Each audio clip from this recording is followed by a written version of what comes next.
the punishment of Prometheus, and the eternal torment. Welcome, dear traveler, to tonight's journey. Find yourself in a comfortable position and allow your body to settle into the surface beneath you. Feel the weight of your head against your pillow, the warmth of your blankets around you. Take a deep breath in and release it slowly. Tonight, we travel back to a time before time had a name, to an age when gods walked among clouds and titans, shaped the very bones of the earth. We will witness a tale of defiance and compassion, of suffering and endurance, of a punishment that would echo through eternity. Close your eyes now and let your breathing become slow and rhythmic, like waves upon an ancient shore. With each breath, you sink deeper into relaxation. With each word, you drift further into peaceful rest. Our story begins in the mists of creation itself. Section 1. The Age of Titans and the Gift of Fire. In the days when the world was young and the stars were still learning their courses across the heavens, there existed beings of immense power and terrible beauty. These were the Titans, born from the union of earth and sky, creatures who had known the universe before light itself had been properly named. Among them walked Prometheus, whose name meant forethought, and whose mind was as vast as the spaces between constellations. Prometheus was different from his brethren. While other titans concerned themselves with cosmic matters and divine politics, he turned his gaze downward to the small, fragile creatures that the gods had only recently fashioned from clay and divine breath. These were humans, and they struggled in their world like newborn birds fallen too soon from the nest. The Titan would watch them from his vantage point on distant peaks, observing how they huddled together in caves when darkness fell, how they trembled at the sounds of predators in the night, how they ate their meat raw and shivered through the cold seasons. His heart, if such divine beings could be said to possess hearts, grew heavy with their suffering. In those ancient days, fire belonged only to the gods. It burned in the hearths of Olympus, illuminating the great halls where immortals feasted and debated. It was their privilege, their power, and Zeus, who had overthrown the Titans and claimed dominion over all creation, guarded this privilege jealously. Fire was not meant for mortal hands, for fire was the bridge between mere existence and civilization, between surviving and truly living. But Prometheus, blessed and cursed with his gift of forethought, could see what others could not. When he looked at humanity, he saw not just what they were, but what they could become. He saw cities rising from plains, ships crossing vast oceans, art and music and poetry flowering in the darkness. All of this potential lay dormant, waiting only for a single spark to kindle it into reality. The nights in the mortal realm were absolute in their darkness. Without fire, humans knew only the cold light of moon and stars, beautiful but distant, offering no warmth, no protection, no power to transform their world. They slept fitfully, waking at every sound, never knowing rest as you know it now. Their lives were short, brutal, and filled with fear. Prometheus walked among them sometimes, disguising his divine radiance, listening to their stories told in primitive languages, watching mothers hold their children close against the night's chill. He saw their potential drowning in their limitations, and the injustice of it burned in his chest hotter than any flame on Olympus. The Titan wrestled with his conscience through long ages. He knew the laws of Zeus. He understood that challenging the king of gods would bring consequences beyond mortal comprehension. Yet each time he closed his eyes, he saw those faces in the darkness, those children shivering, those elders dying before their time. His foresight showed him two paths, one where humanity remained in darkness, eventually fatting into nothing more than clever animals, and another where they blazed with potential, creating wonders that would astonish even the gods.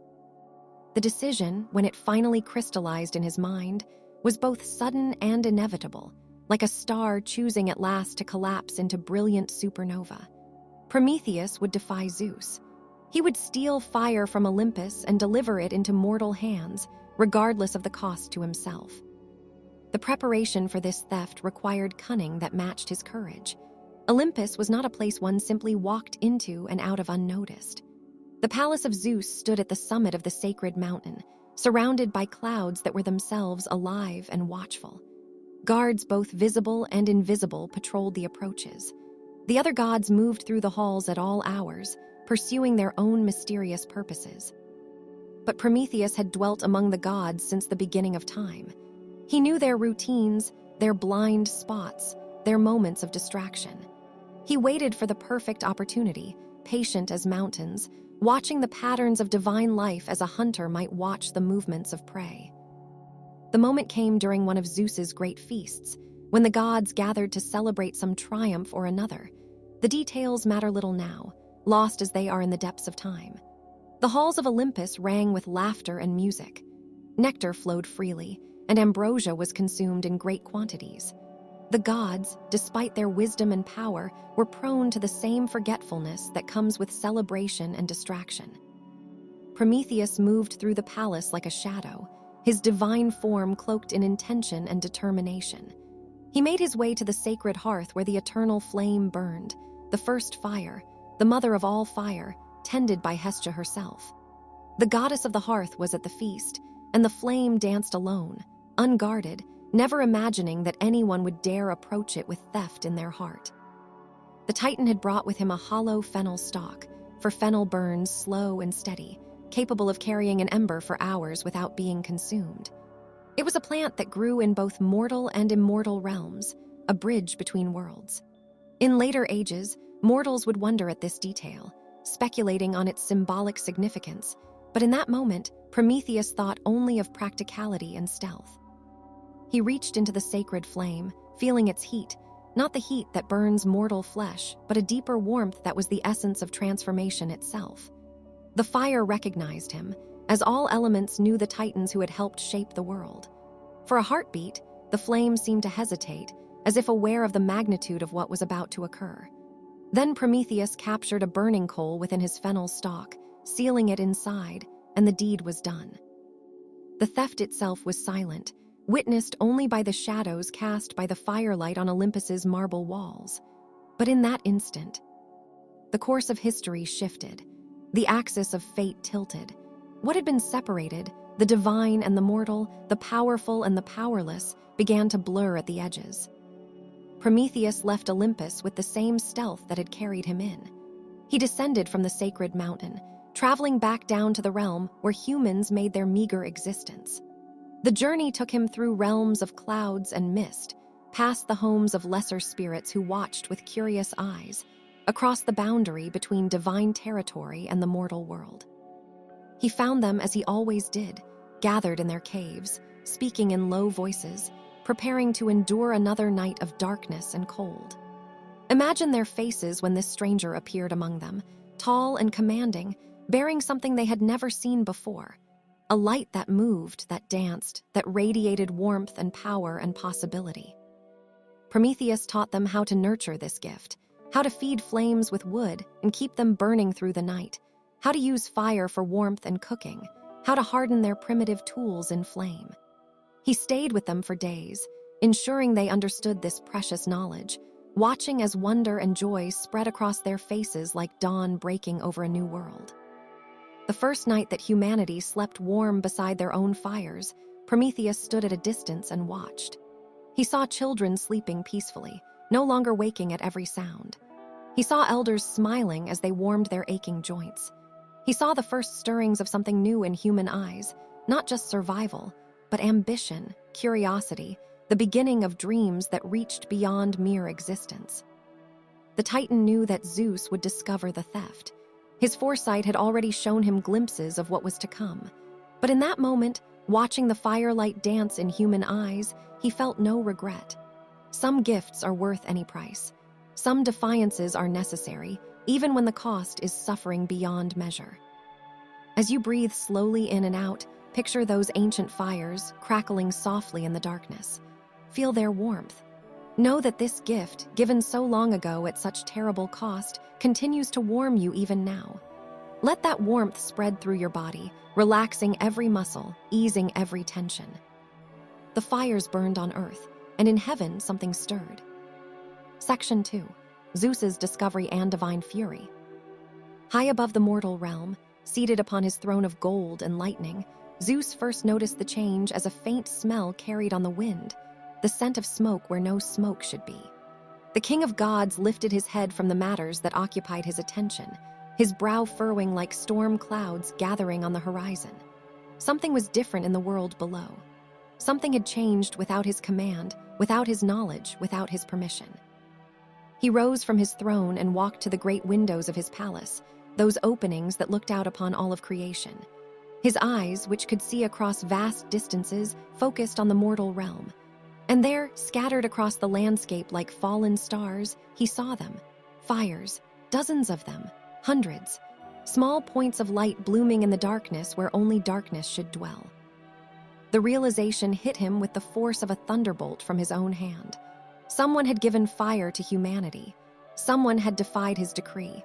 Someone had stolen from Olympus itself. Zeus's rage, when it came, shook the foundations of heaven. The sky above Olympus darkened as storm clouds gathered from nothing, responding to their master's fury. Thunder rolled through the halls of the gods, causing even the bravest among them to look up with concern. The king of gods stood at his window, hands clenched into fists, watching those defiant flames burning in the world below. Who? The word echoed through Olympus like a command that could not be ignored. Who has dared to defy my will? The gods assembled quickly, recognizing the tone that meant consequences were coming for someone. They gathered in Zeus's throne room, the greatest and most magnificent chamber in all of creation, its ceiling lost in clouds, its floor polished to mirror brightness. Hera stood at her husband's side, regal and watchful. Apollo and Artemis positioned themselves near their father, ever loyal. Athena, goddess of wisdom, arrived with a troubled expression, for she had already discerned what had occurred. Ares came hopping for conflict. Hermes appeared in his usual manner, seeming to materialize from the air itself, his clever eyes taking in every detail.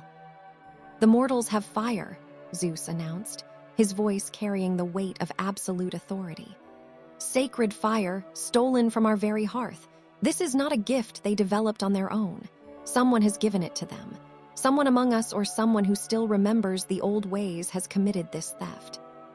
The gods looked at one another, some with genuine surprise, others with carefully maintained neutral expressions. They knew the severity of this crime. To steal from the gods was to challenge their authority itself.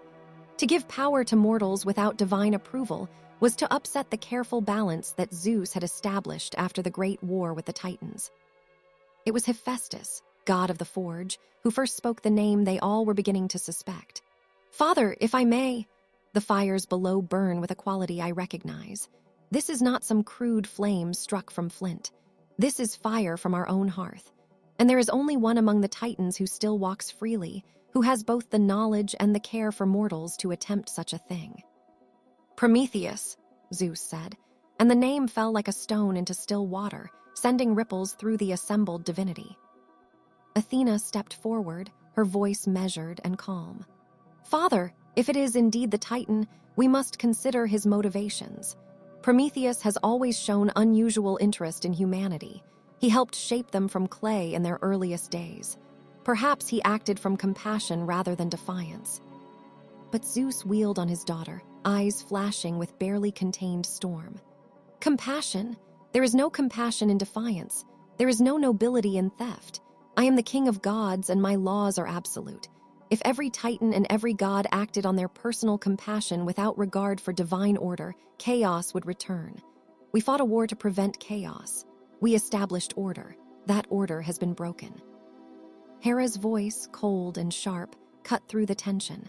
"The Titan must be found. He must answer for this crime. What message does it send if theft from Olympus goes unpunished? The mortals already grow too proud with their new toy. If they believe they can receive divine gifts without divine approval, they will forget their place." Apollo, god of prophecy and light, spoke with unusual hesitancy. "Father, I have looked into the paths of fate regarding this matter.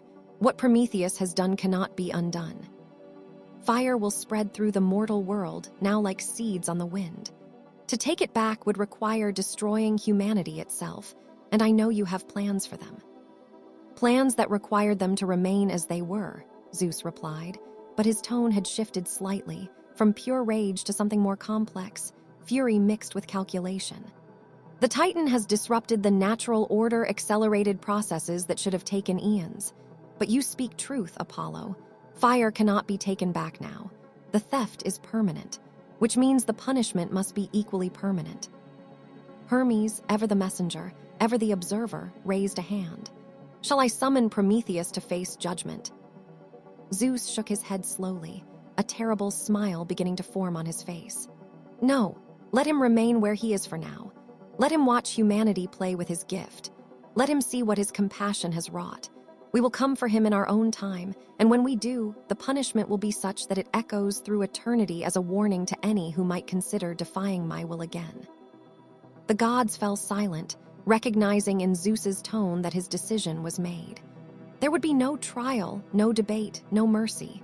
Prometheus had stolen fire and given it to mortals. For this crime, there would be consequences that transcended ordinary punishment. Days passed, then weeks. Prometheus knew that Zeus had discovered the theft. How could he not? The smoke from 10,000 fires rose to the heavens like prayers, like accusations. Yet no summons came from Olympus. No thunderbolt struck him down.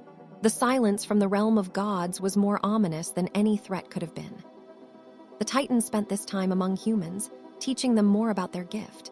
He showed them how to use fire to clear land for farming, how to use smoke for signaling across distances, how to gather around flames and share stories, creating bonds of community that had been impossible in the scattered darkness of before. He watched culture and civilization begin to take root, seeds planted in fertile soil, and he knew that whatever came next, this was worth it.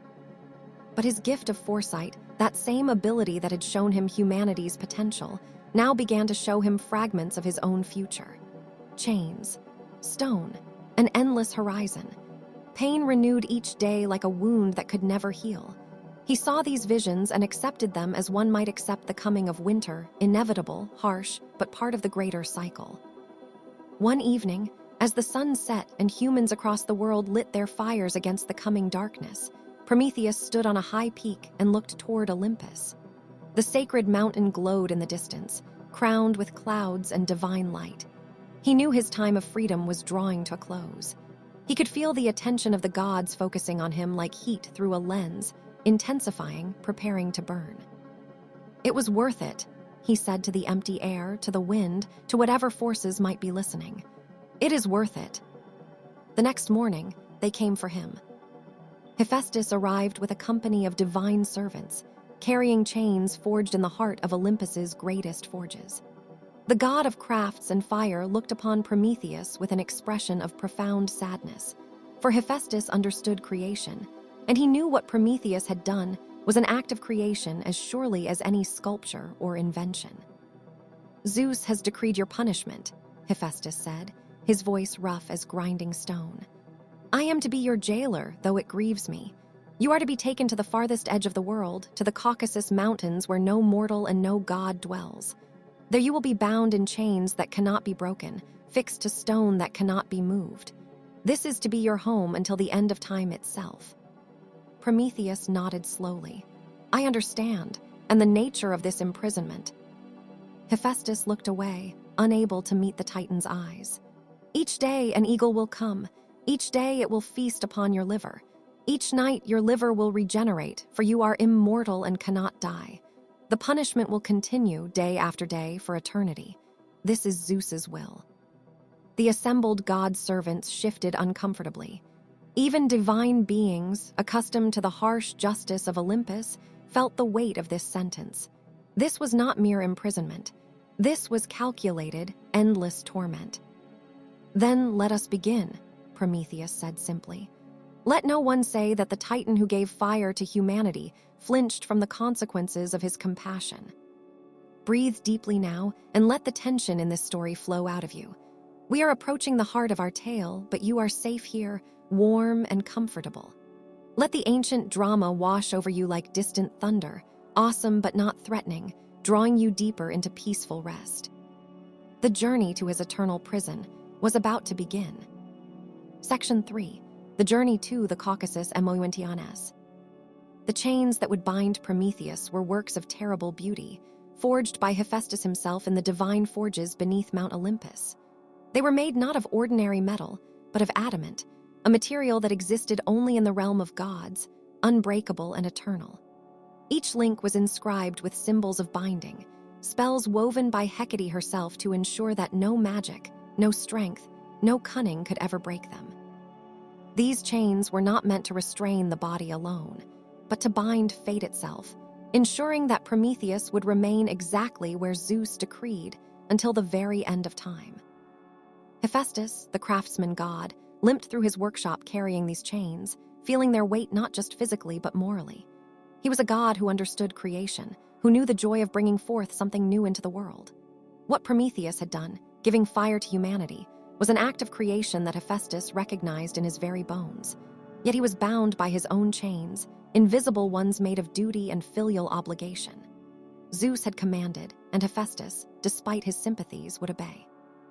The god of fire and forge approached Prometheus where the Titan waited, standing on a high platform overlooking the world he had changed forever.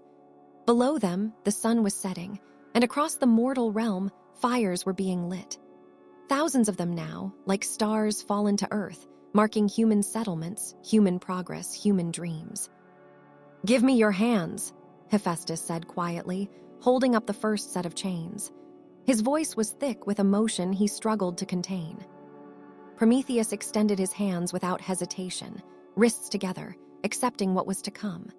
The chains closed around them with a sound like the closing of a tomb's door, final, absolute, irreversible. The moment they locked, Prometheus felt his divine power begin to dim, not extinguished but contained, compressed inward. The chains were designed not just to hold but to diminish, to reduce the Titan's cosmic might to something manageable. Something that could suffer in human ways. "I am sorry," Hephaestus whispered as he worked, securing additional chains around Prometheus's torso and shoulders. "I am sorry it had to be me." "There is no one else I would rather have forge my prison," Prometheus replied, his voice steady despite the constriction growing around him. "You, at least, understand why I did what I did. You, who have created so much beauty and utility for both gods and mortals. You understand the joy of giving." Hephaestus blinked back something that might have been tears, though gods are not supposed to weep. He finished his work in silence, checking each chain twice, ensuring they were secure but not cruel in their tightness. He had been commanded to bind Prometheus, but he would do so with as much dignity as possible. With the Titan secured, Hephaestus summoned a divine chariot drawn by creatures that were part eagle, part horse, their wings spanning wider than temples. These were conveyances for long journeys through the spaces between earth and heaven, capable of carrying even heavy loads across vast distances without tiring. They rose into the air as dawn broke, heading east and north, toward the edge of the known world. Prometheus, chained in the chariot, watched the landscape pass beneath them. He saw the great cities of gods and the small villages of mortals. He saw rivers winding through valleys like veins carrying life through a body. He saw mountains rising like the bones of the earth, and forests spreading like dark green oceans. All of this he had known since the beginning of creation, but now he looked with the eyes of one seeing it for the last time in freedom. Breathe slowly as we travel with them. Feel yourself floating, weightless as they are, drifting across vast distances. Let your body sink deeper into your bed with each breath, each moment of this journey carrying you further into relaxation and peace. The flight took them over lands both familiar and strange. They passed over the territories where humans were already building more permanent settlements, emboldened by their mastery of fire. Prometheus saw the smoke of forges, pale imitations of Hephaestus's divine workshop, where humans were learning to work metal, to create tools more sophisticated than stone and bone. They were learning, growing, evolving at a pace that would have taken 10,000 years without fire, all compressed into a handful of generations. "Do you regret it?" Hephaestus asked after hours of silence, unable to contain his curiosity any longer. "Knowing what awaits you, do you wish you had made a different choice?" Prometheus was quiet for a long moment, considering the question with the seriousness it deserved. Below them, a human child played near a fire, supervised by its mother, laughing at the dancing flames, not knowing fear or cold. Finally, the Titan spoke. "Regret is a mortal emotion, born from the belief that we have limited time and therefore must choose our actions carefully. But I have existed since before time began counting itself. I will exist long after these chains rust to dust, no matter how far in the future that may be. No, Hephaestus, I do not regret. I saw what needed to be done, and I did it. The consequences were always going to be mine to bear. This was never a question of avoiding punishment. It was a question of what was right. They flew onward, the landscape beneath them growing wilder and more remote. The villages and cities gave way to untamed wilderness. The forests grew thicker, darker, older. These were lands where humans had not yet spread, regions that remained as they had been since the world's first day. Mountains rose higher here, their peaks lost in clouds, their slopes covered in eternal snow. As they traveled further north and east, even the wild lands began to thin. Trees became sparse, then disappeared entirely. The ground below turned from green to gray to white. Snow and ice dominated everything, a frozen wasteland that seemed to stretch without end. The temperature dropped, though neither god nor titan could be harmed by mere cold. But Prometheus felt it nonetheless, a chill that was more spiritual than physical, the coldness of absolute isolation approaching. Finally, after what might have been days or weeks, time grows strange in such remote places. They reached the Caucasus Mountains. These peaks were different from any others in the world. They were older, somehow, more fundamental. These mountains had been formed in the earliest days of creation, pushed up from the Earth's core by forces that predated even the Titans. They stood at the edge of the world, the boundary between the realm of life and activity and the great frozen nothing beyond. Hephaestus guided the chariot down to a particular peak, one that stood slightly apart from the others, isolated and exposed. The summit was a broad expanse of bare rock, gray and weathered, scoured smooth by winds that had blown since before memory began. There were no plants here, no animals, no water, no shelter of any kind. Only stone and sky and the eternal howling wind. "Here," Hephaestus said, his voice barely audible over the wind. "This is the place Zeus has chosen." They landed on the bare rock, and Prometheus stepped down from the chariot. The chains clinked with each movement, already familiar, already a part of him. He looked around at his new home, taking in every detail. The rock face that would be his bed. The horizon that stretched in all directions without variation. The sky above, which would be his only companion. Hephaestus's servants emerged from the chariot carrying hammers and spikes, also forged from adamant. These would anchor Prometheus to the mountain itself, completing his prison. The god directed them to a flat section of rock near the peak's highest point, a location that would be fully exposed to both sun and storm, to heat and cold, to every harsh element this remote place could offer. "Lie down," Hephaestus instructed gently. Prometheus did as he was told, stretching himself out on the cold stone. The rock was hard beneath him, unyielding, and he knew that this hardness would never soften, would never accommodate his form, would remain eternally uncomfortable for the eternity he would spend pressed against it. The servants worked with efficient silence, positioning the chains, preparing the anchors. Hephaestus supervised, ensuring everything was done correctly while also ensuring it was done with as much dignity as possible. He knew that other gods would have made this process deliberately humiliating, would have added unnecessary cruelties to an already cruel punishment. He refused to be that kind of jailer. The hammers rose and fell, driving the adamant spikes through the chains and into the living rock of the mountain. Each impact sent vibrations through the stone, through Prometheus's body, ringing like bells tolling for a funeral.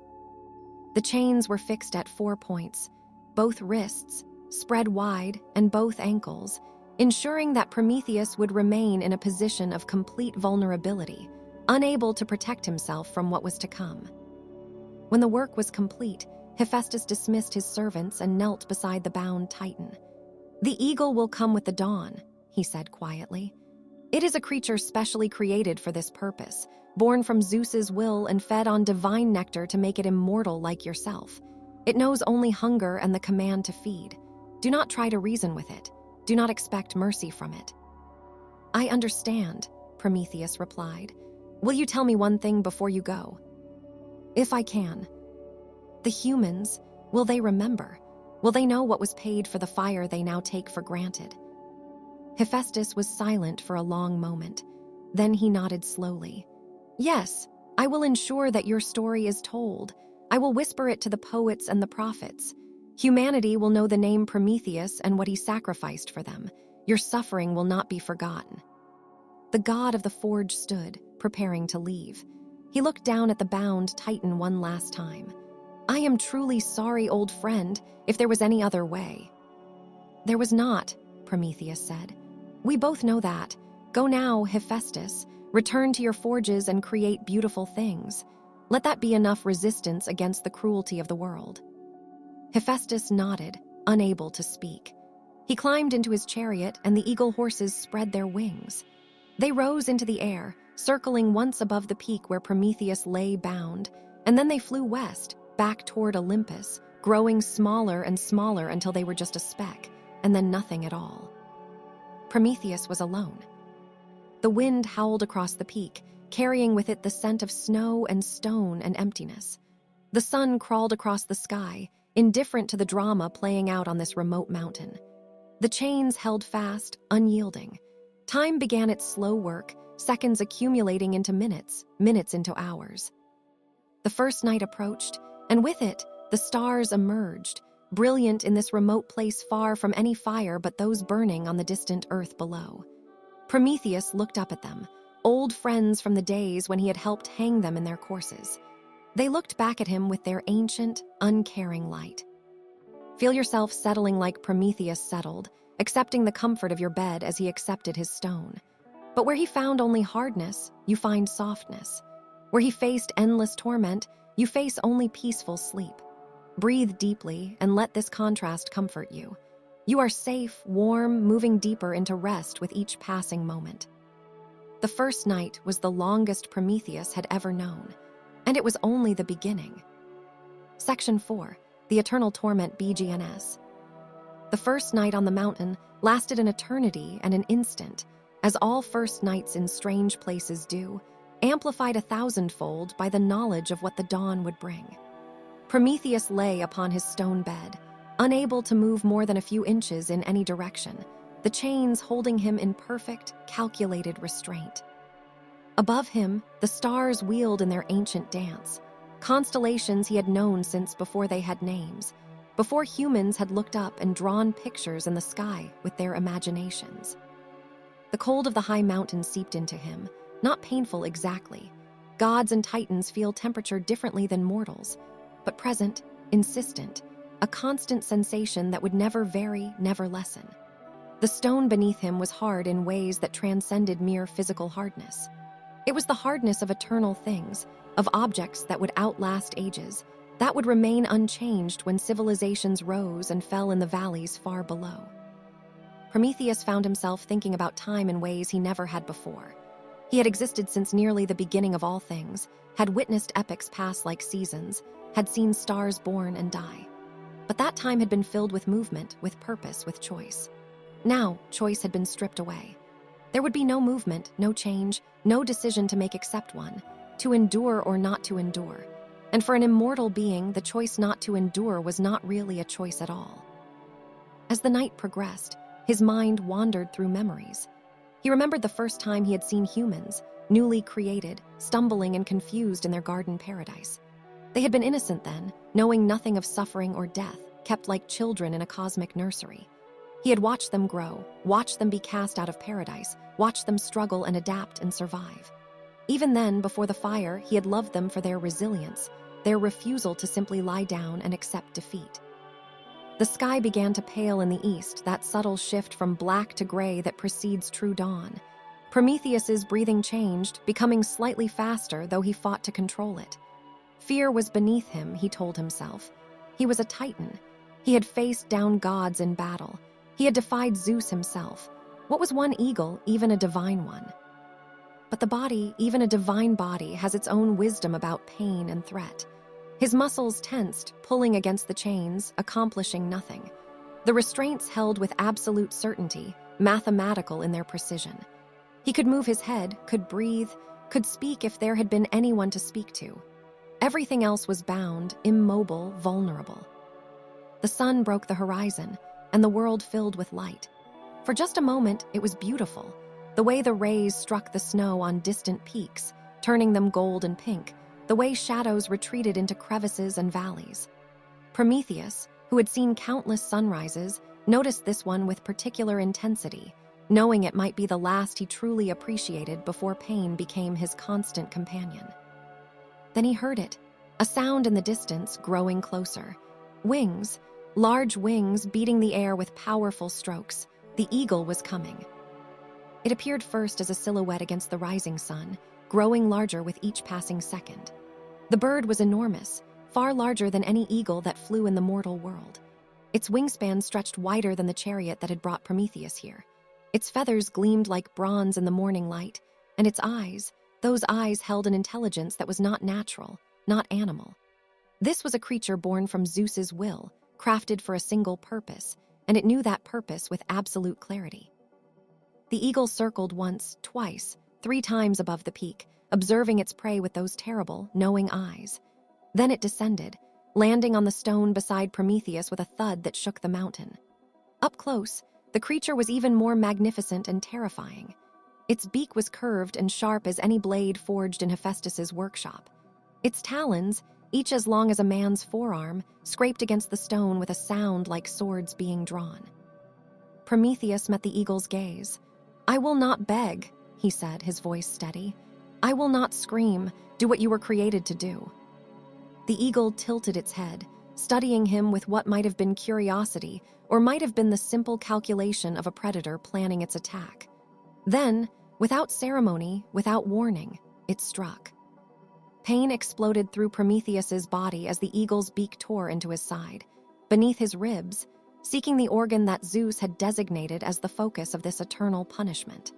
The liver, ancient seat of emotion and courage, would be the eagle's meal. The bird worked with terrible efficiency, its movements practiced despite this being its first time, knowledge of its task woven into its very being by divine command. Prometheus had known pain before. He had fought in the great war between Titans and Olympians. He had been wounded by divine weapons, had felt the burning touch of Zeus's lightning. But this was different. This pain was designed, calculated, meant not to kill or incapacitate but to torment. It was pain refined to its purest essence, pain as an art form, pain as punishment, pain as message. Despite his declaration, a sound escaped his lips, not quite a scream, but close. A groan that held within it all the agony of his situation, all the horror of knowing that this was not a single event but the beginning of an endless cycle. The eagle paid no attention to his sounds, focused entirely on its meal, tearing and consuming with mechanical precision. Time became meaningless during that first feeding.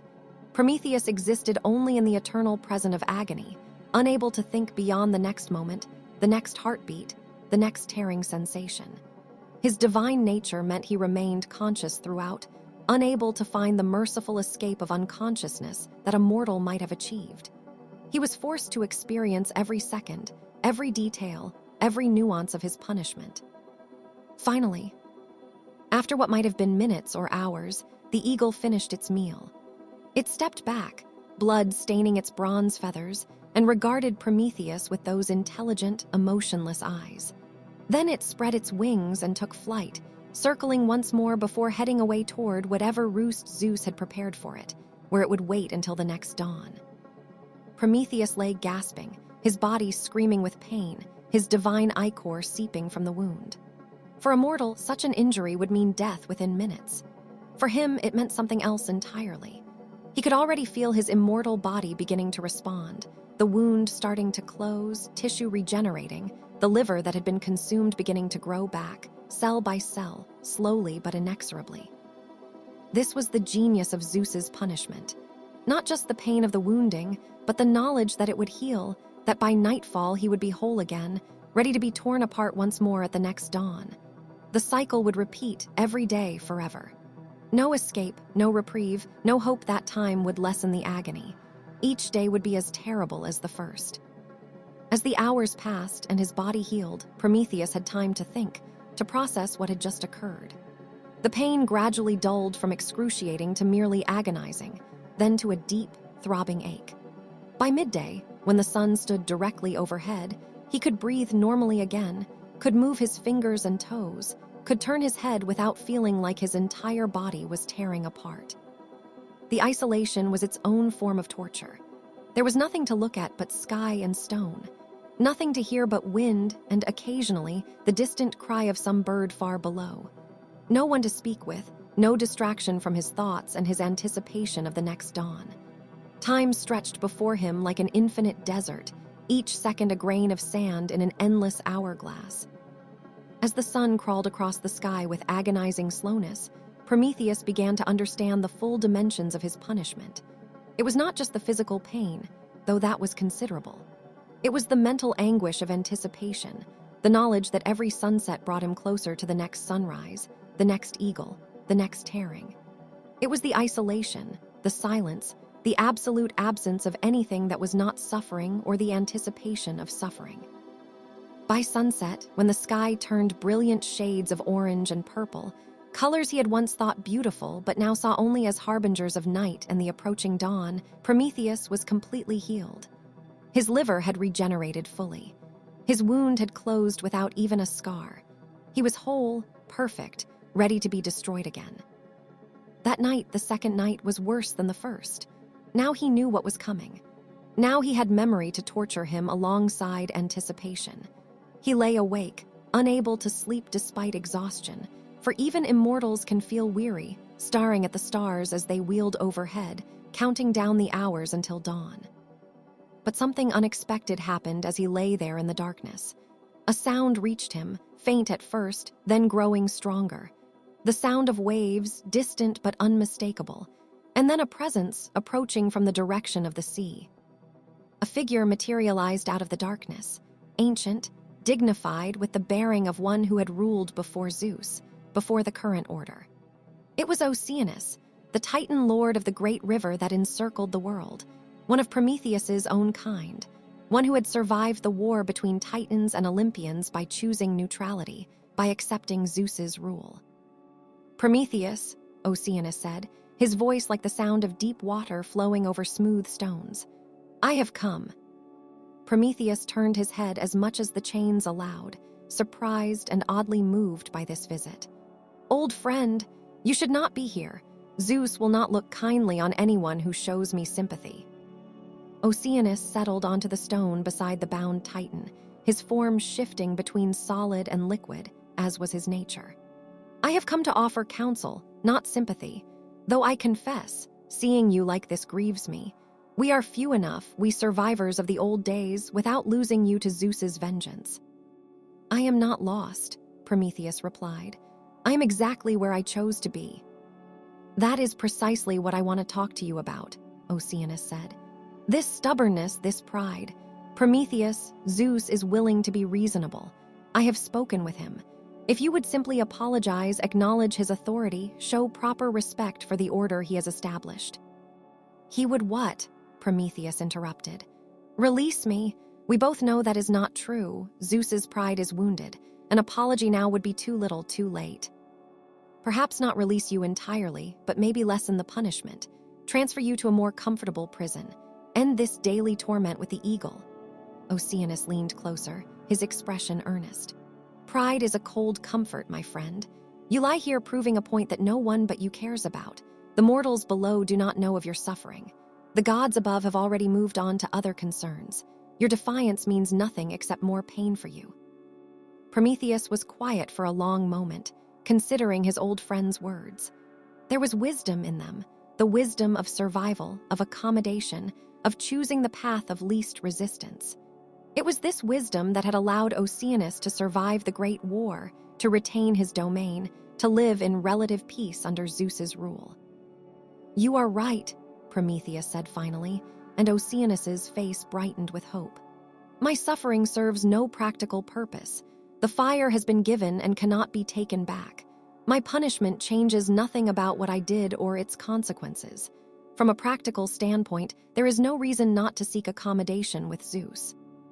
"Exactly," Oceanus exclaimed. "You see the logic." "But I am not a practical being," Prometheus continued. "None of us are, not really. We are beings of symbol and meaning, of stories and principles. And the principle at stake here is this: there are some things worth suffering for. There are some acts that must be done regardless of consequences. I gave fire to humanity because it was right, because they needed it, because I had the power to give it and they had the need to receive it. To apologize for that would be to deny the very reason I exist." Oceanus shook his head, frustration evident in his features. "You always were the most stubborn of us. Very well, I have delivered my counsel. I cannot force you to accept it. But know this, the offer will not remain open forever. Zeus's mercy, such as it is, has limits. The longer you remain defiant, the harder it will be to ever find reconciliation." "Then I will remain here," Prometheus said simply. "And each day, when the eagle comes, I will remember why I am here.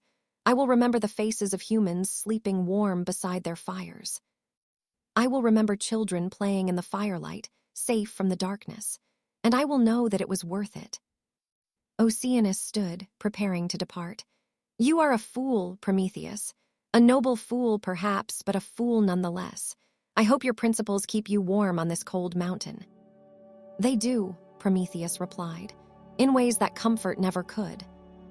The Titan of the oceans departed as he had come, melting back into the darkness, flowing away toward his distant realm. Prometheus was alone again, but somehow the conversation had changed something. He had articulated his reasons, given voice to his purpose. The pain would continue, the eagle would return with the dawn, but he had anchored himself to something beyond mere endurance. As you listen to this tale, let your own body continue to relax, sinking deeper into comfort. You are not called to suffer as Prometheus suffered, not asked to prove any point through pain.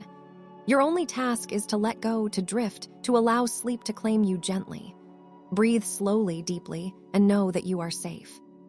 The dawn came again, as dawns always do, and with it the eagle returned. Days became weeks, weeks became months. The cycle continued with mechanical precision. Each dawn brought the eagle. Each day brought healing. Each night brought solitude and anticipation. Prometheus's world contracted to these simple, terrible rhythms, the beating of bronze wings, the tearing of flesh, the slow regeneration, the endless waiting. But something unexpected began to happen. The Titan began to adapt, not physically. The pain remained as intense as ever, but mentally. He developed strategies for enduring. He would focus his mind on memories during the eagle's feeding, replaying moments from his long existence like a storyteller recounting favorite tales. He would compose poetry in his head, epic verses about the creation of the world, about the rise and fall of civilizations, about the nature of suffering and meaning. Sometimes, rarely, other visitors would come.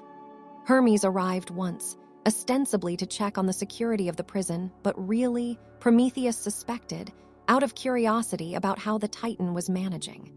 The messenger god was impressed despite himself at Prometheus's continued defiance, his refusal to break under the daily torment. The seasons changed on the mountain, though they meant little to an immortal bound to stone. Summer brought heat that baked the rock until it burned against his skin.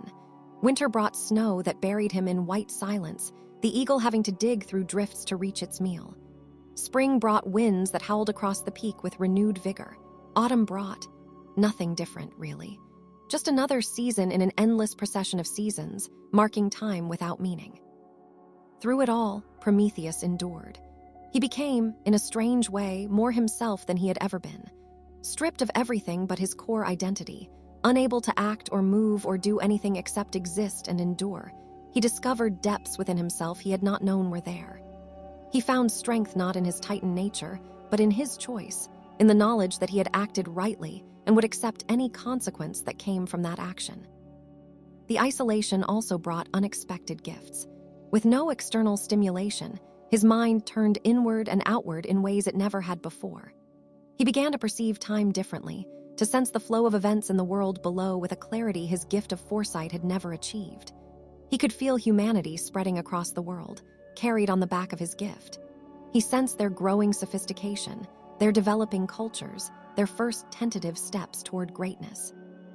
Let your breathing match the eternal rhythm of Prometheus's existence, in and out, steady and unchanging. Let your body feel the comfort of your bed in contrast to his stone. Let your mind drift peacefully, knowing that his suffering has purpose in this story, while your only purpose now is rest. The eagle came each dawn. Prometheus endured each day, The cycle continued, eternal and unchanging. Until the day when another visitor arrived, one who would bring news of the wider world and a glimpse of hope so distant it was almost cruel to acknowledge it. Section 5. The Passage of Ages. Time moves strangely when each day is identical to the last, when there is no variation to mark the passage of weeks, months, years. For Prometheus, chained to his rock, the world became a study in subtle changes. The way the angle of sunlight shifted by fractions of degrees as seasons turned, the way certain stars rose earlier or later, the way wind patterns changed over decades. He learned to read time in these minute variations, marking the passage of years and centuries by observations so small they would have been invisible to any mortal observer. A century passed, then another, then 10 more. The eagle continued its daily visits with perfect consistency, its divine hunger never sating, never diminishing. Prometheus's body continued its eternal cycle of destruction and regeneration. The pain never lessened, never became familiar enough to ignore. Zeus had designed this punishment too well for that. But Prometheus's mind, vast and ancient, found ways to endure that perhaps even Zeus had not anticipated.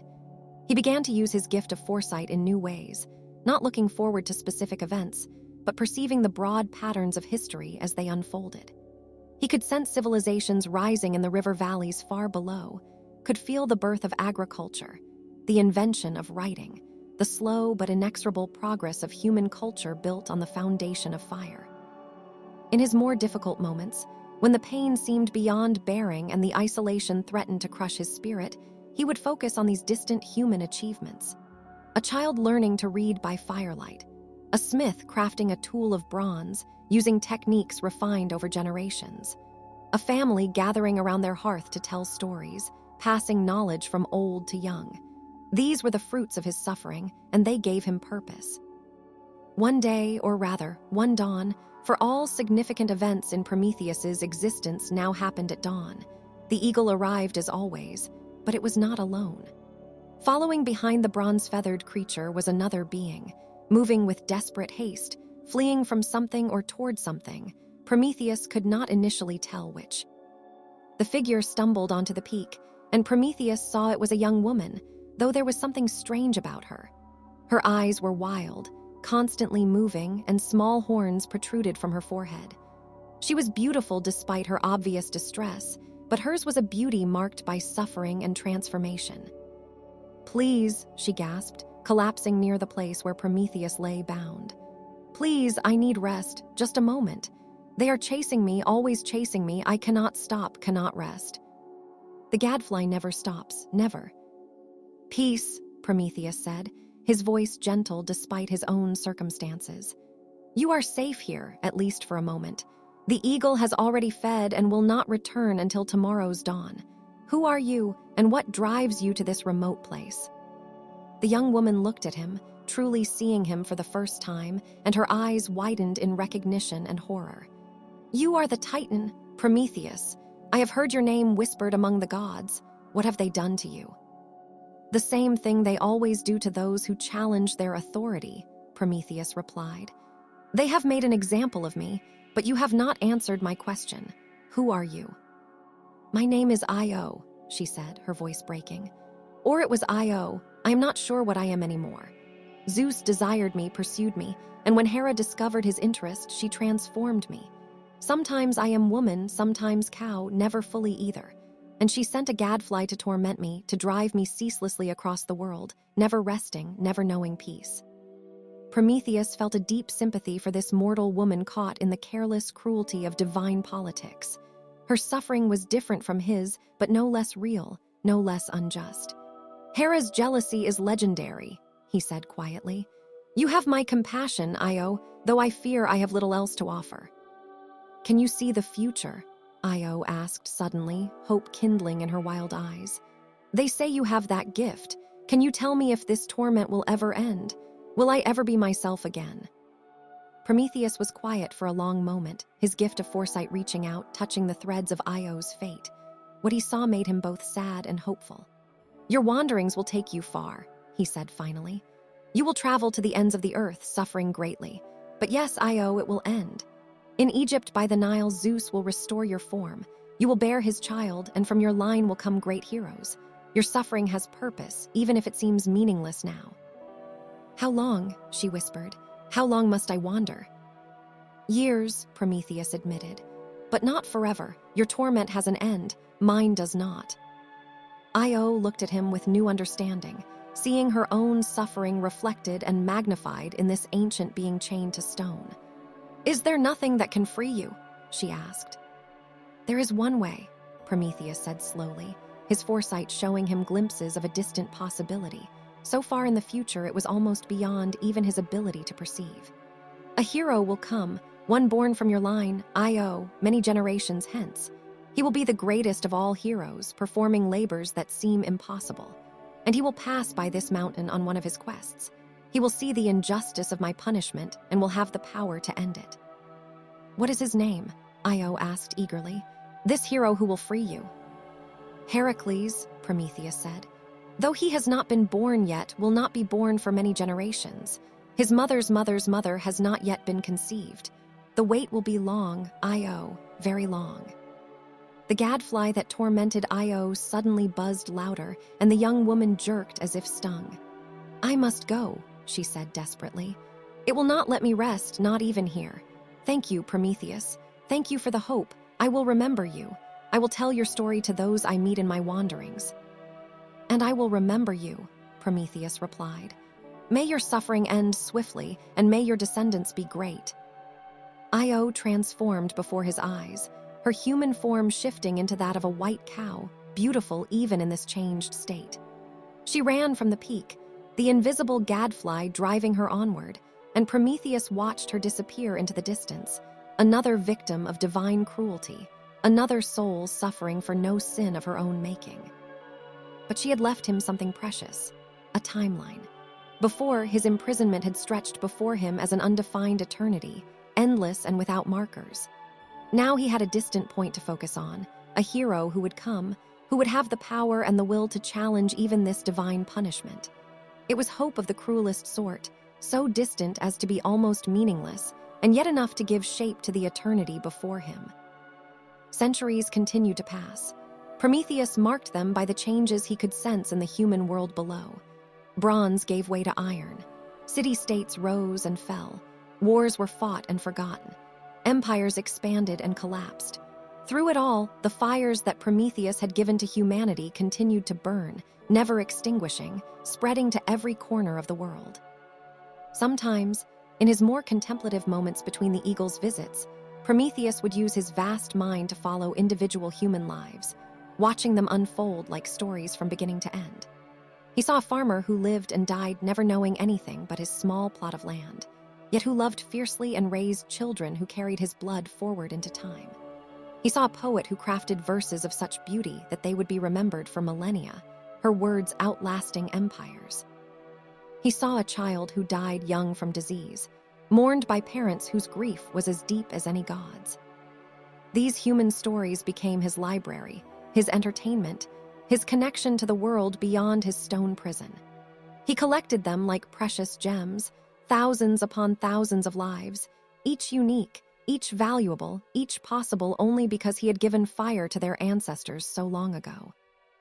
The isolation and the daily torment also brought Prometheus to philosophical insights that perhaps would not have been possible in a less extreme situation. He began to understand suffering in ways he never had before, not as an abstract concept, but as a lived reality. He came to see that suffering itself was not meaningless, though it could be unjust. The meaning came from how it was born, from what one chose to do with it. He thought often about Zeus and the other Olympians. His initial anger had faded, replaced by something more complex, a mixture of pity and understanding. Zeus acted from fear, he realized. Fear that his authority would be challenged, that the order he had established would collapse, that he would lose his power. The punishment of Prometheus was not really about justice or proportional response. It was about establishing dominance, about making clear that defiance would not be tolerated. Understanding this did not make Prometheus regret his choice. If anything, it reinforced his certainty that he had done the right thing. A power built on fear and maintained by cruel example was not a power worth respecting, even if he lacked the ability to challenge it directly. The passage of ages brought changes even to the eternal. The stone beneath Prometheus began to bear the imprint of his body, worn infinitesimally by centuries of his weight. The chains, though forged to be unbreakable, showed faint marks where they had rubbed against his skin for countless years. Even the eagle seemed somehow older. Though it could not age in any conventional sense, its movements perhaps fractionally slower, its eyes holding something that might have been weariness. One day, and Prometheus calculated it had been approximately 30,000 days since his binding, give or take a few dozen. He felt a shift in the cosmic order. It was subtle, barely perceptible even to his enhanced senses, but it was there. A tension in the fabric of fate, suggesting that significant events were approaching. The threads of the future were beginning to align toward the possibility Io had made him aware of so long ago. The hero was coming. Not today, not tomorrow, perhaps not for several more decades, but coming nonetheless. Heracles had been born, had grown, had begun his legendary labors. Each task he completed brought him closer to the path that would lead him past this remote mountain, closer to the moment when Prometheus's punishment might finally end. Knowing this brought Prometheus no comfort. If anything, it made the daily cycle of torment harder to bear, because now each dawn brought not just the eagle but also the thought, not today, but someday. Hope, he was learning, could be its own form of torture when stretched across enough time. Let your breathing slow even further now, matching the eternal patience Prometheus had to develop. Let your body sink deeper into rest, grateful that you need not wait centuries for release, but will find it in the gentle embrace of sleep, coming closer with each word, each breath, each moment. The eagle continued to come. The liver continued to regenerate. The seasons turned. The stars wheeled overhead. And somewhere in the world below, a hero performed impossible labors, drawing ever closer to this remote peak and the ancient being who waited there, suspended between eternal suffering and distant hope. Section 6. The Eternal Night and Release into Sleep. The day that changed everything began like all the others, with the rising sun touching the peaks of the Caucasus Mountains, turning them gold and pink, heralding the approach of the bronze-feathered eagle. Prometheus, as always, prepared himself mentally for the coming pain, focusing his mind, retreating to that interior place he had created over the millennia where suffering could be observed but not overwhelming. The eagle appeared on schedule, circling once, twice, 3 times as it always did before descending. But today something was different. The creature seemed agitated, its movements less certain, its head turning as if listening for or sensing something. It landed beside Prometheus, but instead of immediately beginning its grim meal, it paused, talons scraping against stone, eyes fixed on the horizon. Then Prometheus heard it too, a sound he had not heard in 3,000 years of solitude. Human voices, the clank of weapons, the heavy tread of someone approaching up the steep slopes of the mountain. The eagle spread its wings, uncertain, caught between its divine imperative to feed and its survival instinct that sensed danger. It hopped closer to Prometheus, preparing to fulfill its purpose quickly, but before it could strike, an arrow flew through the air, impossibly accurate over an impossible distance, and struck the eagle in its breast. The creature shrieked, a sound like tearing metal, and collapsed. Divine ichor, gold and luminous, spilled from the wound onto the stone. The eagle flapped its wings weakly, trying to rise, to flee, to do anything but die. But the arrow had been shot by more than mortal skill, and it had been aimed with more than mortal intent. The eagle's movements grew weaker, slower, until finally it lay still, its bronze feathers dulling, its terrible purpose ended at last. Prometheus stared at the dead creature with emotions too complex to name. It had been his tormentor for 3 millennia, the source of his daily agony, and yet it had also been his only regular companion, the only living thing he interacted with in his isolation. Its death marked the end of one eternal cycle, but what would replace it? Footsteps approached, heavy and confident. A figure emerged onto the peak, a man of extraordinary size and obvious strength, wearing a lion's skin as a cloak, carrying a massive club that looked like it had been carved from an entire tree.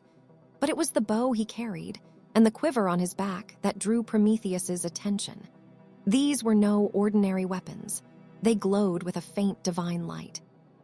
"You are Heracles," Prometheus said, his voice hoarse from disuse and emotion. It was not a question but a recognition, a moment of prophecy fulfilled. The hero nodded, setting down his club and approaching the bound Titan. "I am, and you are Prometheus, the fire bringer, the friend of man. I have heard your story told by every hearth from Thebes to Mycenae. Old men speak your name with reverence. Mothers tell their children how you suffered for our sake." "They remember," Prometheus whispered, and something in his chest that was not his liver ached with an emotion close to joy. Hephaestus kept his promise. They remember. Heracles circled the bound Titan, examining the chains with a practiced eye. He had completed 11 impossible labors, had fought monsters and gods and his own divinely inflicted madness. But this casual, calculated cruelty seemed to affect him more deeply than any battle. "This is unjust," the hero said flatly. "No crime merits eternal torment. Zeus is my father and I honor him, but this," he shook his head, "this is wrong." "Will you free me?" Prometheus asked, hardly daring to hope. "Zeus's punishment was meant to be eternal. To end it is to defy him." "I have defied him before," Heracles replied with a slight smile. "And I will likely do so again. Besides, I have recently gained some leverage with the Olympians. My last labor brought me to the garden of the Hesperides, and I helped Atlas hold up the sky in exchange for the golden apples. Zeus owes me a favor, though he does not know I plan to claim it for this." The hero examined the chains more closely, paying particular attention to where they were anchored to the stone. "These are forged from adamant," he said, "unbreakable by any normal means, but I have something that might work."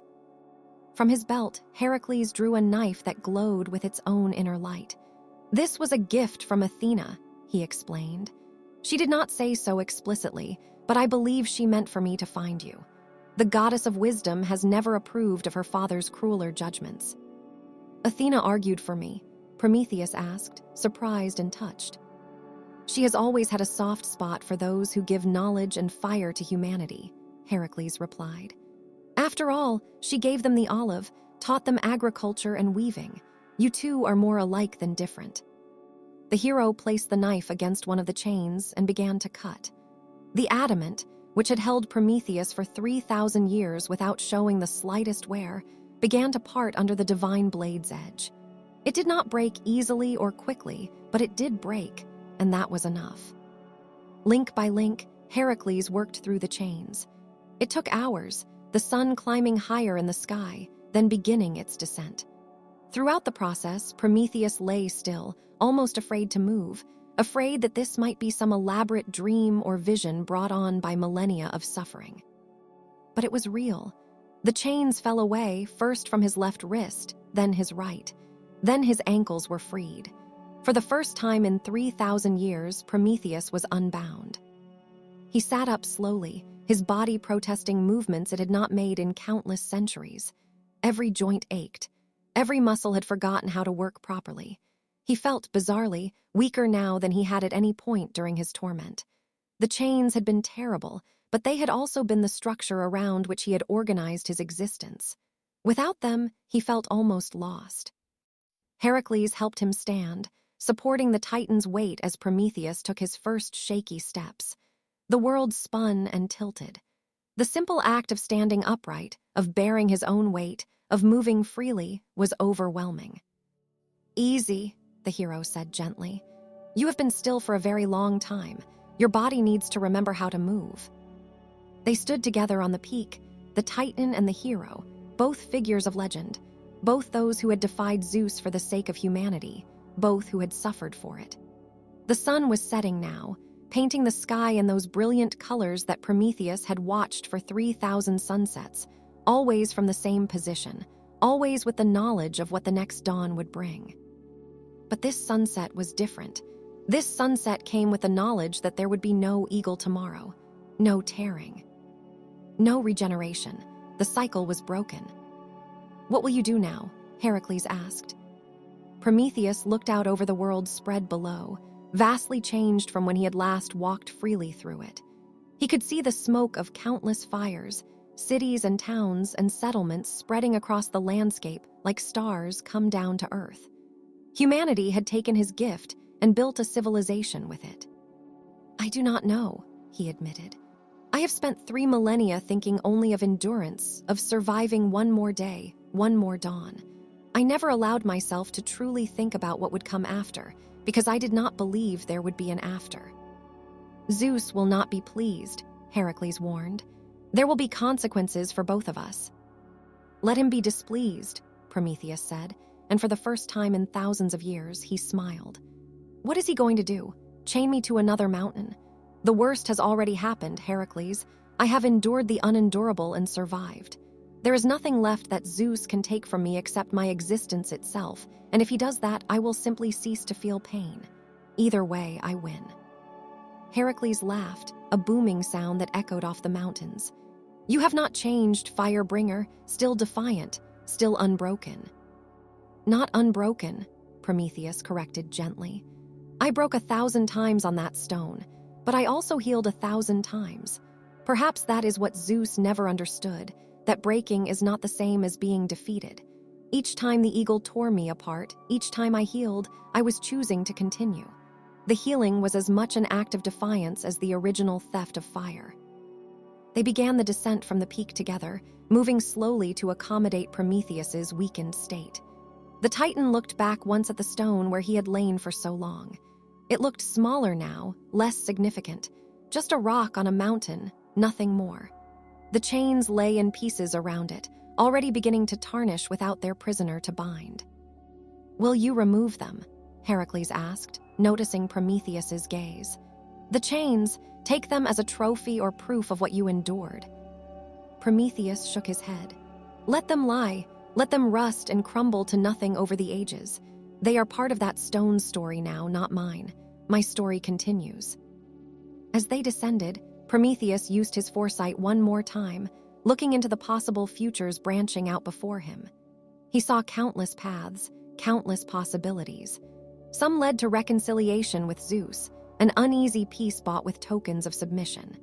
Others led to further conflict, to new punishments, to endless struggle between the old order and those who would challenge it. But all of them, every single possible future, led away from that stone, away from the daily torment, away from the helpless waiting for the eagle's return. And that was enough. The journey down the mountain took days. Prometheus's body slowly remembered how to move, how to walk, how to interact with the physical world. They talked as they traveled, the Titan and the hero, sharing stories, exchanging wisdom. Heracles told of his labors, of the impossible tasks he had completed. Prometheus spoke of what he had observed during his imprisonment, the patterns of human civilization, the way cultures rose and fell like waves upon a shore. "You gave them fire," Heracles said on the 3rd day of their descent, "but they have made so much more with it. Cities that would astound even the gods, art and music and poetry, philosophy and mathematics, medicine that can heal wounds that would have been fatal in your time, all of this from a single spark." "It was never just about the fire," Prometheus replied, pausing to rest on a flat stone. His strength was returning, but slowly. "Fire was the catalyst, the key that unlocked their potential, but the potential was always there, waiting. I simply gave them the tool they needed to access it." "Do you think they know?" Heracles asked. "Do you think they understand what you sacrificed for them?" Prometheus was quiet for a long moment, looking down at the world below where countless fires burned in the gathering twilight. "Some do," he said finally. "Some remember and honor it. Others take fire for granted, as they should. That is the nature of gifts that become commonplace. They fade into normalcy, and that is exactly as it should be. Fire should not be a luxury or a privilege. It should be as basic and available as air and water. The fact that they take it for granted now means I succeeded." They reached the foothills as night fell, and for the first time in 3,000 years, Prometheus slept under stars that were not directly overhead, lying on earth instead of stone, unbound and free. His dreams were strange and vivid, memories mixed with possibilities, past and future bleeding together, in ways that his gift of foresight made natural but no less disconcerting. He dreamed of the fire he had stolen, seeing it not as a physical thing, but as an idea, a principle, spreading through humanity like light through darkness. He saw every fire that had ever been lit, every forge that had ever burned, every hearth that had ever warmed a family. Millions upon millions of flames, each one descended from that original spark he had taken from Olympus, each one a reminder that his suffering had meaning. When he woke, Heracles was preparing a simple breakfast, and Prometheus realized with a start that this was a meal he could actually eat. During his imprisonment, he had required no food, sustained by his divine nature alone. But now, freed from that eternal stasis, his body remembered hunger. The hero shared his provisions, and they ate in companionable silence as the sun rose, Prometheus's first sunrise in freedom. He watched it with new appreciation, noticing details he had not been able to see from his stone bed. The way the light moved across the landscape, revealing valleys and forests, the way morning mist rose from rivers, the distant smoke of human settlements beginning their daily routines. "I should return to my labors," Heracles said eventually. "King Eurystheus awaits news of my success, and I have one final task to complete. But before I go, I have something for you." He reached into his pack and withdrew a simple length of cord, woven from plant fibers. "It is nothing compared to the adamant chains you wore, but I thought you might want to wear something that symbolizes your choice. A reminder that even the lightest binding, if chosen freely, has more dignity than the heaviest chains imposed by others." Prometheus took the cord, touched by the gesture. He tied it around his wrist, feeling its negligible weight. "Thank you, Heracles, not just for this, but for your courage in freeing me. You risked much." "We risk much whenever we do what is right," the hero replied with a shrug. "I learned that from your story, actually." Every child in Greece knows it. Prometheus saw what was right and did it, regardless of the cost. That lesson has guided me through all my labors. How could I do anything less when I found you on that mountain? They parted ways at a crossroads, Heracles heading south toward Mycenae, Prometheus turning west toward the sea. The Titan walked alone now, feeling the strangeness of solitude without suffering, of isolation that was chosen rather than imposed. The world around him was vastly changed from the one he had known before his imprisonment, but also fundamentally the same. Rivers still flowed, wind still blew, the earth still turned beneath the unchanging stars. He walked for days, then weeks, slowly regaining his full strength, relearning the texture of freedom. He avoided human settlements at first, not ready to face the beings he had suffered for, uncertain what he would feel or what they might see when they looked at him. But eventually, inevitably, he found himself drawn to a small village nestled in a valley.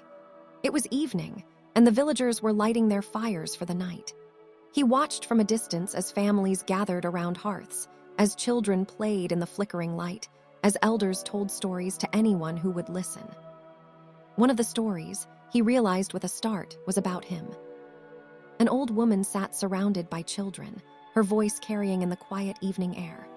"Long ago," she said, "when the world was young and humans lived in darkness and cold, a titan named Prometheus looked down from the heights of heaven and took pity on us. He stole fire from the gods themselves and brought it to humanity. For this gift, Zeus punished him terribly, chaining him to a mountain where an eagle tore at his flesh every day for thousands of years." "Did he die?" one child asked, eyes wide. "No," the old woman said. "Titans cannot die. He suffered day after day, year after year, century after century. But he never regretted his choice. And finally, the great hero Heracles freed him, though some say Zeus himself eventually pardoned the Titan, recognizing that his gift to humanity had been just and necessary." The children were silent, processing this tale of suffering and sacrifice. Then one asked, "Why did he do it? Why suffer so much for us?" The old woman smiled. "Because he could see what we would become.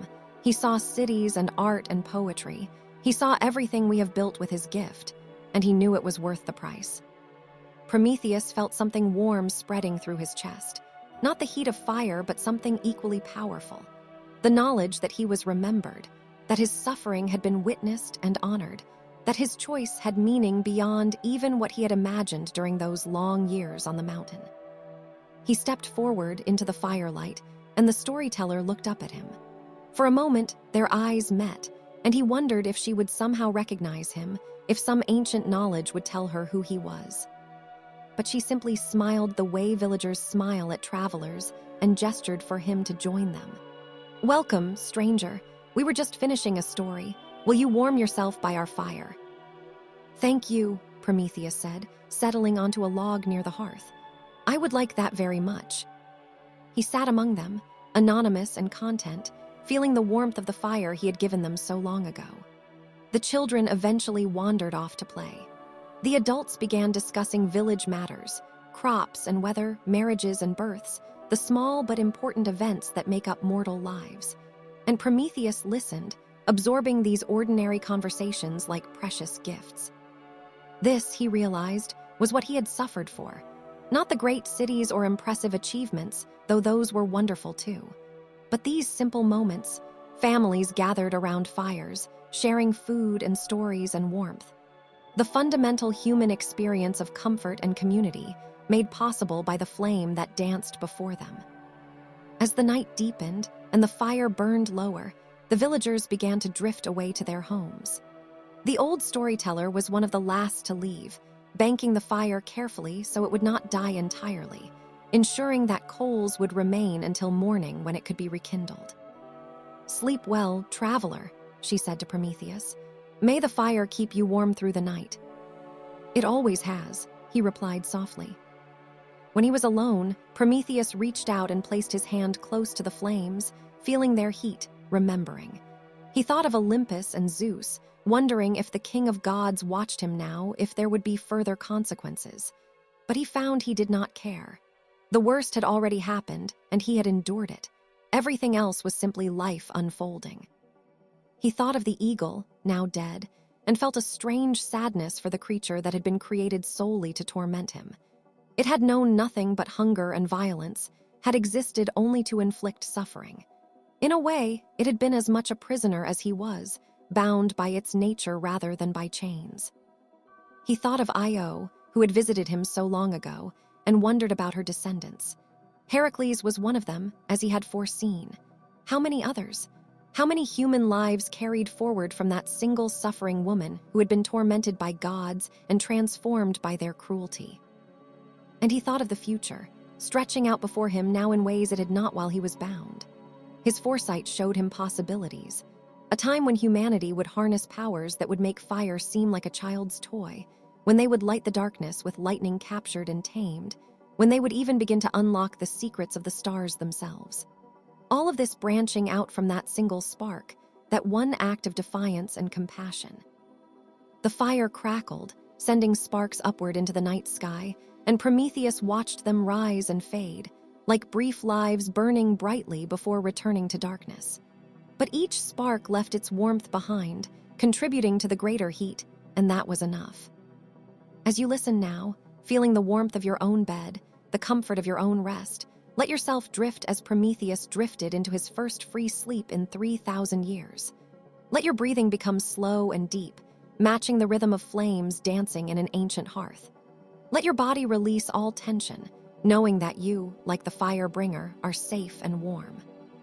Feel yourself sinking deeper into peaceful rest, your muscles relaxing, your thoughts slowing, your awareness gently fading like the last light of evening giving way to the comfort of night. You need not struggle or strive or prove anything. You need only rest. Prometheus, sitting by the fire in that small village, felt sleep approaching, real sleep, not the unconsciousness of daily torment, but the natural rest of a body and mind at peace. He lay down beside the hearth, using his pack as a pillow, and looked up at the stars one more time. It was worth it, he whispered to the night, to the universe, to whatever forces might still be listening. And then he closed his eyes and slept. The fire burned on through the night, steady and warm, a small echo of the greater gift that Prometheus had given to humanity so long ago. And in the morning, it would be rekindled, as fires are rekindled every day across the world, carrying forward the light and warmth that had been purchased at such terrible cost and given with such profound love. Sleep now, dear traveler. Let this ancient story carry you into your own dreams. Let the suffering of Prometheus remind you that your own small struggles have meaning, that endurance has value, that gifts freely given create ripples that spread across time. Feel yourself drifting now, floating on the current of this tale, moving deeper into rest with each breath. Your body is heavy, comfortable, at peace. Your mind is quiet, releasing the concerns of the day. You are safe, you are warm, you are held by the same darkness that holds Prometheus in his well-earned rest. The story is ending, but your sleep is just beginning. Let go now. Release your hold on waking consciousness. Surrender to the gentle embrace of dreams and darkness and deep, restorative rest. Breathe slowly, slowly, drifting, falling, sleeping. The fires burn on, steady and eternal, warming the world through the long night. And you, like Prometheus, have finally found peace. Sleep well, traveler. Sleep well,